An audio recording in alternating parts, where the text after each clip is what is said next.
नमस्कार, बहुत स्वागत है आप सबका। मैं पुनीत पाठक और आप देख रहे हैं मेरा मध्य प्रदेश। मध्य प्रदेश की दिन भर की बड़ी खबरें विस्तार से दिखाते हैं। मध्य प्रदेश के मुख्यमंत्री शिवराज सिंह चौहान आज दिल्ली प्रवास पर हैं और इस दौरान उन्होंने केंद्रीय खाद्य मंत्री पीयूष गोयल और केंद्रीय कृषि मंत्री नरेंद्र सिंह तोमर से मुलाकात की। सीएम शिवराज सिंह चौहान ने खाद्य मंत्री पीयूष गोयल से आग्रह किया कि प्रदेश में 30 लाख मीट्रिक टन गेहूं रखा हुआ है, उसका उठाव हो जाए ताकि जो नया गेहूं आएगा उसे रखने की जगह बन पाए। साथ ही गेहूं रखने के लिए टेम्परेरी कैप बनाने की अभी अनुमति मांगी। मुख्यमंत्री ने पीडीएस की सब्सिडी का 4000 करोड़ रुपए देने का आग्रह किया। सीएम ने इंदौर बुधनी रेलवे लाइन के लिए भूमि को अधिग्रहित करने के लिए 750 करोड़ रुपए की धनराशि की आवश्यकता बताई। साथ ही खजुराहो समेत अन्य पर्यटन स्थलों पर ट्रेन शुरू करने की मांग की। सीएम ने केंद्रीय कृषि मंत्री से अनुरोध किया कि 12.5 लाख मीट्रिक टन की बजाय 15 lakh metric ton urea Madhya Pradesh को दिया जाए ताकि खरीफ की फसल में यूरिया की कमी ना हो। इस पर केंद्रीय मंत्री ने जितनी आवश्यकता हो उतना यूरिया उपलब्ध कराने की बात कही। साथ ही फसलों के कुल उत्पादन का 25% और उपार्जन हो पाए, इसकी स्वीकृति का मुख्यमंत्री ने कृषि मंत्री से अनुरोध किया है।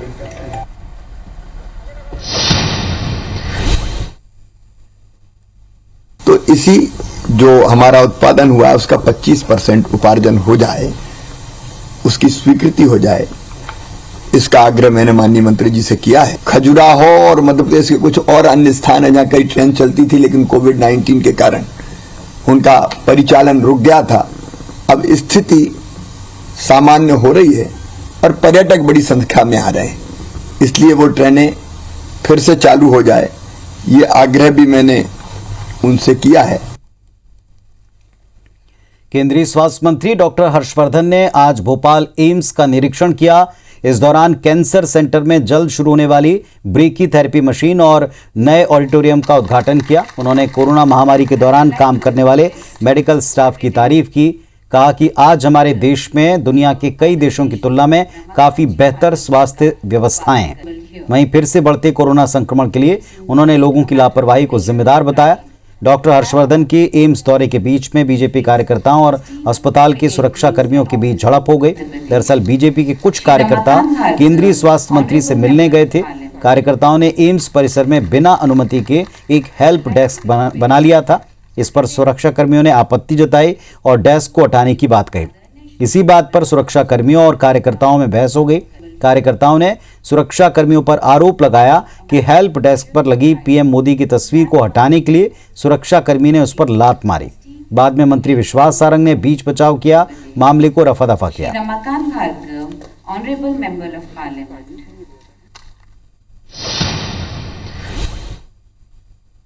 डेढ़ लाख देश में health and wellness centres create करने की यात्रा जो अगले साल 31 दिसंबर तक हम पूरी करना चाहते हैं, जिसमें हम लगभग 65,000 तक पहुंच गए हैं। इस महीने के अंत तक 70,000 तक पहुंच जाएंगे और अगले साल के अंत तक 1.5 लाख तक पहुंच जाएंगे। मध्य प्रदेश के नए युवा उद्यमियों को आगे लाने के लिए सरकार कई योजनाएं चला रही है। वहीं उद्यमियों को ज्यादा से ज्यादा अवसर मिले, इसके लिए नगरीय निकाय और स्मार्ट सिटी योजना में नए प्रावधान किए जा रहे हैं। अगर जरूरत पड़ी तो इसके लिए नियमों में बदलाव भी किया जाएगा। सागर में नगरीय प्रशासन मंत्री भूपेंद्र सिंह ने इस बात की जानकारी दी। नए उद्यमी आए हैं, परंतु फिर भी हम इस बात को देखेंगे कि और आगे भी अधिकतम नए उद्यमियों को अवसर मिले और उसमें जो और हम लोग कहीं नियमों में परिवर्तन करना होगा, कहीं और सरल करना होगा तो करेंगे। मध्य प्रदेश में आगामी नगरीय निकाय चुनाव को लेकर बीजेपी और कांग्रेस दोनों की नजर एक बार फिर से सोशल मीडिया पर जा टिकी है। बीजेपी प्रदेश अध्यक्ष वीडी शर्मा ने खुद अपनी सोशल मीडिया टीम को मजबूत करने का बीड़ा उठाया। उन्होंने बीजेपी की सोशल मीडिया टीम को साइबर योद्धा नाम दिया है। बीजेपी ने नगरीय निकाय में बूथ तक 76,000 से ज्यादा साइबर योद्धा तैनात कर दिए हैं, जो बीजेपी सरकार की उपलब्धियों का प्रचार प्रसार तो करेंगे ही, साथ ही कांग्रेस के हर हमले का सोशल मीडिया पर जवाब देंगे। इधर सूबे में सरकार के तख्ता पलट और उपचुनाव में मिली हार से बेचैन कांग्रेस किसी भी कीमत पर निकाय चुनाव जीतकर सिंधिया समेत बीजेपी के बड़े नेताओं को अपनी ताकत का एहसास कराना चाहती है। कांग्रेस ने बीजेपी के साइबर योद्धा को झूठ फैलाने वाले योद्धा बताया। रिजर्वेशन की जो नोटिफिकेशन आई थी सरकार के द्वारा, उसमें एक ही कास्ट के लिए उसको रिजर्व कर दिया गया था, लेकिन नियम के तहत उसको रोटेशन होना चाहिए। प्रदेश भर की 79 सीट्स जो कि नगर पालिका अध्यक्ष की एवं 2 मेयर की, ये जो सीट्स थी, इन लोगों को चैलेंज करते हुए हमने हाईकोर्ट में खंडपीठ ग्वालियर में ये याचिका दायर की थी। कोर्ट को प्रथम दृष्टया ऐसा प्रतीत होता है कि 10/12/2020 का नोटिफिकेशन जो चूंकि रोटेशन पद्धति से नहीं है, आरक्षण रोटेशन पद्धति से होना चाहिए, इसलिए उसका अभी क्रियान्वयन उसका स्थगित किया गया है। अप्रैल माह में सुनवाई होने की संभावना है। एक तरफ मध्य प्रदेश में नगरीय निकाय चुनाव की सुपुकार तेज हो गई है, तो दूसरी तरफ निकाय चुनाव के लिए हुए आरक्षण को मध्य प्रदेश हाईकोर्ट की ग्वालियर बेंच में चुनौती दी गई।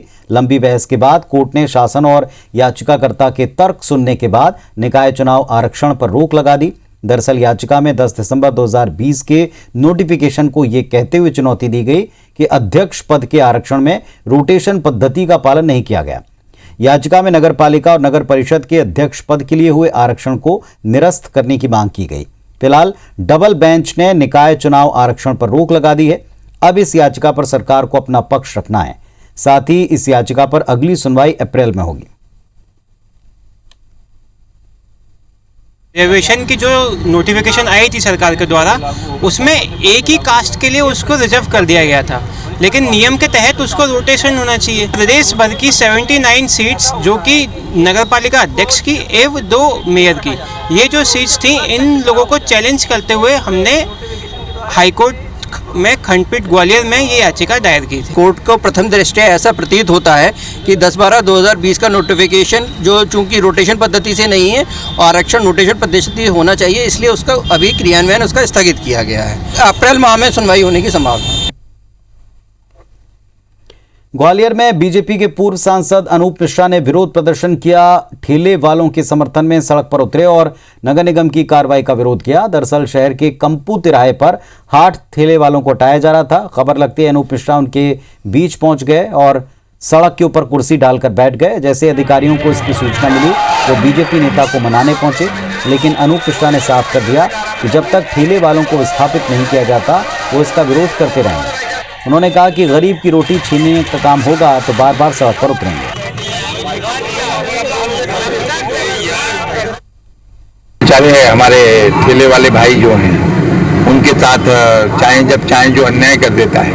मैंने कह दिया कि जब पूर्ण व्यवस्था हो जाए तो उन्होंने कहा ठीक है, मंगलवार को हम आपके साथ बैठ के सारा वो कर लेंगे, प्लान तैयार, और फिर उस पर कार्रवाई करके आपको दिखा देंगे, तो इन सब कुछ शिफ्ट कर देंगे। मध्य प्रदेश में बेमौसम बारिश, आंधी तूफान और ओलावृष्टि ने खेतों में खड़ी फसलों को बर्बाद कर दिया, जिसने किसानों के माथे पर एक बार फिर चिंता की लकीरें खींच दी। कांग्रेस ने सरकार से जल्द सर्वे कर किसानों को राहत देने की मांग की। वहीं सीएम शिवराज सिंह ने कहा कि किसानों को चिंता करने की जरूरत नहीं, किसानों के नुकसान की भरपाई सरकार करेगी। तस्वीर सीहोर के चंदेरी गांव की है, जहां कुदरत ने इस किसान की मेहनत पर पानी फेर दिया। अपने परिश्रम का ये हश्र देखकर किसान सज्जन सिंह के आंसू फूट पड़े। केवल सीहोर जिला नहीं, मध्य प्रदेश के कई हिस्सों में फसलों की बर्बादी की ऐसी तस्वीरें दिखी। दरअसल प्रदेश में पिछले 2 दिन से बेमौसम बारिश और आंधी तूफान ने किसानों की फसलें चौपट कर दी। करीब 23 जिलों में आंधी तूफान और बारिश का दौर चला। होशंगाबाद, नरसिंहगढ़, विदिशा, रायसेन, सीहोर, सागर और राजगढ़ जिलों में कई जगह ओले गिरे, जिससे खेत में खड़ी गेहूं और चने समेत कई फसलें चौपट हो गईं। एक बार फिर किसानों की चिंता इससे बढ़ी है। पूर्व मुख्यमंत्री कमलनाथ ने सीएम शिवराज सिंह चौहान को पत्र लिखकर फसलों के नुकसान का सर्वे करने और किसानों को जल्द राहत देने की मांग की। पूरा गार पानी से सबसे ओंधा होगा गेहूं। अब बीज ही नहीं हिटेगा, पैदा में कैसे कर पैसे दूंगा, दूसरे वापन का कर्जा पाट कैसे दूंगा मैं बैंक के। कोई सुनो तो सुनवाई नहीं हो रही, नहीं होगी तो मैं क्या करूंगा उसमें। फसल खराब होने से और इस ओलावृष्टि से किसान को भारी नुकसान हुआ है। किसान को राहत पहुंचाने के लिए सरकार को तत्काल कदम उठाए जाने चाहिए और तत्काल राहत और सर्वे के काम प्रारंभ करना चाहिए। उन्हें तत्काल मुआवजा राशि देना चाहिए। इसको लेकर कमलनाथ जी ने आज पत्र लिखा और इस संबंध में मांग भी रखी। इधर सीएम शिवराज सिंह ने कहा कि सरकार किसानों के साथ खड़ी है, किसानों को चिंता करने की जरूरत नहीं है, किसानों के नुकसान की भरपाई की जाएगी।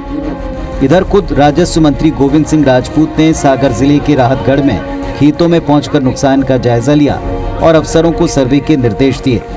मंत्री ने किसानों को हर संभव मदद का विश्वास दिलाया।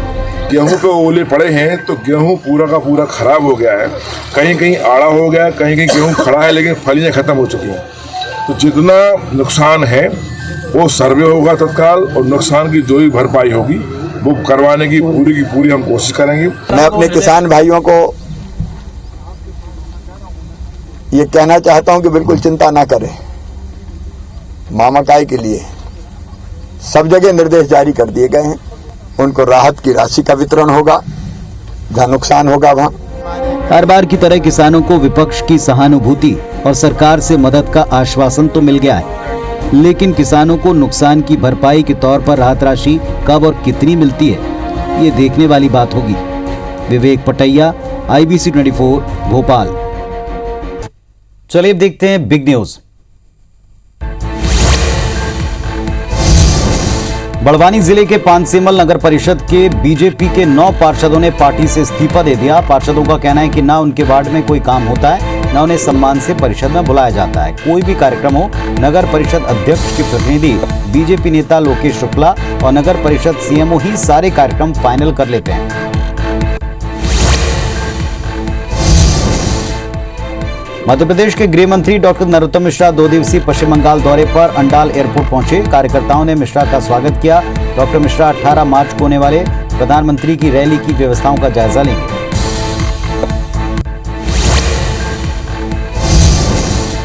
कटनी जिले के NKJ थाना क्षेत्र में एक युवक की धारदार हथियार से हमला कर हत्या कर दी गई। आरोपियों ने गला रेत कर युवक की हत्या की और मौके से फरार हो गए। वहीं मृतक के परिजनों को सूचना मिलते ही तुरंत मृतक युवक को जिला अस्पताल ले गए, जहां उसे मृत घोषित कर दिया। होशंगाबाद सिवनी मालवा तहसील के आवली घाट के पास नर्मदा नदी पर बने नवनिर्मित पुल के समीप एक ऑल्टो कार अनियंत्रित होकर पलट गई। हादसे में 2 लोगों की मौके पर मौत हो गई, जबकि 4 लोग घायल हुए। घटना में मृतक और घायल एक ही परिवार के हैं। घायलों को इलाज के लिए अस्पताल में भर्ती किया गया। इंदौर की एक कंपनी में सुरक्षा गार्ड की हत्या हो गई। आरोपियों ने गार्ड का शव ऑफिस की दूसरी मंजिल पर फेंक दिया। वहीं सुबह जब कर्मचारियों ने ऑफिस खोला तो घटना की जानकारी मिली। सूचना मिलते ही पुलिस टीम पहुंची। इलाके का CCTV फुटेज चेक कर आगे की जांच जारी है। चलिए कुछ अन्य खबरें देखते हैं। हटा के कांग्रेस नेता देवेंद्र चौरसिया की हत्या मामले में बसपा विधायक रामबाई सिंह परिहार के पति गोविंद सिंह की मुश्किलें बढ़ सकती हैं।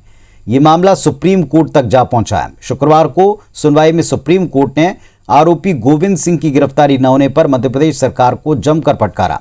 सुप्रीम कोर्ट ने कहा कि हत्या के आरोपी की 2 साल से गिरफ्तारी न हो पाना, क्या यह मान लिया जाए कि मध्य प्रदेश में जंगल राज है। सुप्रीम कोर्ट ने प्रदेश के DGP को आरोपी की जल्द गिरफ्तारी के निर्देश दिए। इधर सुप्रीम कोर्ट की सख्त फटकार और तल्ख टिप्पणी के बाद कांग्रेस ने प्रदेश सरकार को घेरना शुरू कर दिया। इधर बीजेपी कहती है कानून सबके लिए एक जैसा है, जल्द आरोपी की गिरफ्तारी होगी, उसे सजा भी मिलेगी। क्या सुप्रीम कोर्ट की इस टिप्पणी के बाद भी इस सरकार में कोई शर्म है? ये टिप्पणी अपने आप में मध्य प्रदेश के मुंह पर चिपका दी है सुप्रीम कोर्ट ने। ये सरकार को बताना चाहिए कि अब वो उसके बाद क्या करेगी। कि गुड़ खा के गुलगुले से परहेज ना बताए कांग्रेस। भारतीय जनता पार्टी न्यायालय के निर्णय का सम्मान करती है और सरकार भी बिल्कुल पूरी शिद्दत के साथ में न्यायालय के निर्णय का सम्मान करेगी। भोपाल दौरे पर आए केंद्रीय स्वास्थ्य मंत्री डॉक्टर हर्षवर्धन ने आज राष्ट्रीय पर्यावरणीय स्वास्थ्य अनुसंधान संस्थान के नए ग्रीन कैंपस का उद्घाटन किया। इस दौरान उन्होंने कहा कि यह संस्थान देश में पर्यावरण स्वास्थ्य को लेकर बना अपने आप में पहला संस्थान है।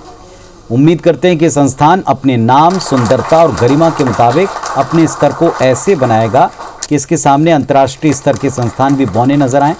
बता दें कि निरेह संस्थान देश का पहला ऐसा संस्थान है जहां पर्यावरण का मानव सेहत पर क्या असर होगा, इस बात की स्टडी की जाएगी। साथ ही करीब 125 करोड़ की लागत से बना इसका ग्रीन कैंपस इस संस्थान को बाकी संस्थानों से अलग बनाता है।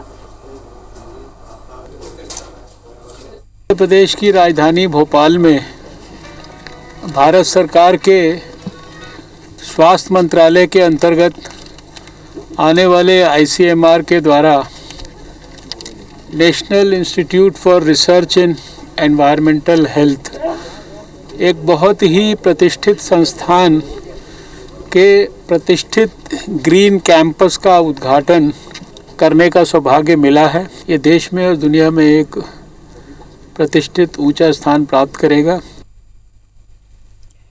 भोपाल में स्मार्ट सिटी प्रोजेक्ट के तहत बनाए गए स्मार्ट साइकिल ट्रैक की हालत खस्ता हो चुकी है। होशंगाबाद रोड पर BRTS के पास करीब 2 करोड़ रुपए की लागत से ये ट्रैक बनाए गए, लेकिन रखरखाव न होने की वजह से अब ये जर्जर हैं। स्मार्ट साइकिल के यूजर्स घटकर आधे से कम हो गए। स्मार्ट ट्रैक अब अवैध पार्किंग का अड्डा बन गए। अधिकारियों के मुताबिक 1 साल पहले इस ट्रैक का रखरखाव करने वाली कंपनी के साथ कॉन्ट्रैक्ट खत्म हो गया।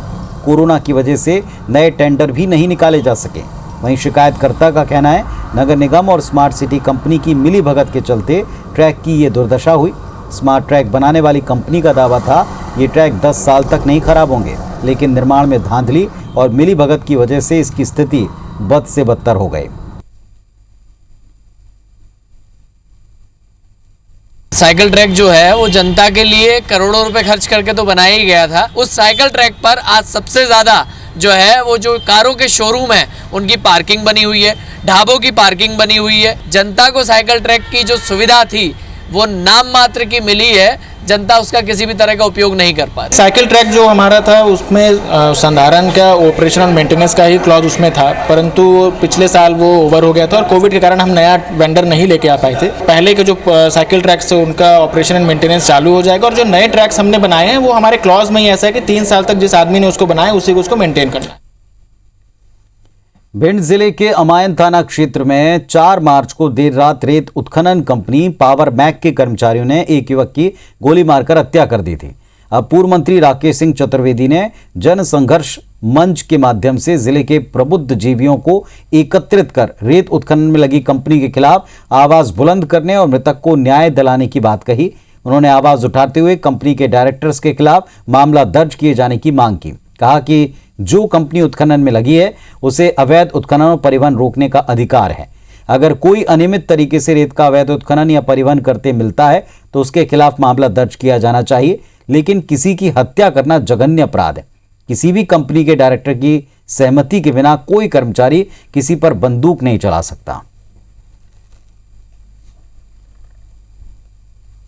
ये नियम है, कायदे है, कानून है। अगर कोई ओवरलोड ले जा रहा है तो उसको बंद कराइए, अगर कोई बिना रॉयल्टी के ले जा रहा है तो उसको बंद कराइए। यहां तक नियम है कि उसको राजसात करिए, लेकिन किसी की जान से खिलवाड़ करना, किसी की जान ले लेना, हत्या कर देना बंदूक से गोली चलाकर, ये जघन्य अपराध है। और हम भिंड के लोग जो जन संघर्ष मंच के माध्यम से इस प्रकरण को उठा रहे हैं, जिसमें हम लोगों ने तय किया है कि हम 17 मार्च को दिन में 12 बजे SDOP महगांव के कार्यालय का घेराव करेंगे। सिंगरौली के कुख्यात बदमाश सरगना चंदन सोनार की गिरफ्तारी के बाद अब उसके कारनामों के खुलासे हो रहे हैं। बिहार का रहने वाला चंदन सोनार उर्फ चंद्रमोहन पर झारखंड, बिहार, पश्चिम बंगाल, छत्तीसगढ़ में किडनैपिंग और हत्या जैसे 40 से अधिक गंभीर अपराध दर्ज हैं। मध्य प्रदेश में सिंगरौली जिले में वो अपनी पहचान छिपाकर कारोबार कर रहा था। वो सिंगरौली में करीब 8 साल से रह रहा था, लेकिन किसी को भनक नहीं लगी। चंदन सोनार के कई अधिकारियों नेताओं से अच्छे ताल्लुकात हैं। जहां तक खबर है, चंदन सोनार सिंगरौली में ठेकेदारी के साथ साथ जमीन और बिल्डर की दलाली किया करता था। बीते कुछ दिन पहले मुहेर गांव में जमीनों की दलाली कर उसने लंबी रकम कमाई। ये मूलतः हाजीपुर जिले का रहने वाला है, बिहार का, और वहीं से ये जब पढ़ाई कर रहा था उस समय अपराध की दुनिया में प्रवेश किया था और उस समय इसने कुछ मर्डर किए और कई अपहरण के अपराध घटित किए थे। और वहाँ बेऊर जेल में, रांची जेल में और हाजीपुर जेल में 3 जेलों में रहा है। लगभग 6 साल तक जेलों में निरुद्ध रहा है। तो इस बुलेटिन में फिलहाल इतना ही। तमाम खबरों और अपडेट्स के लिए आप देखते रहिए IBC 24। नमस्कार।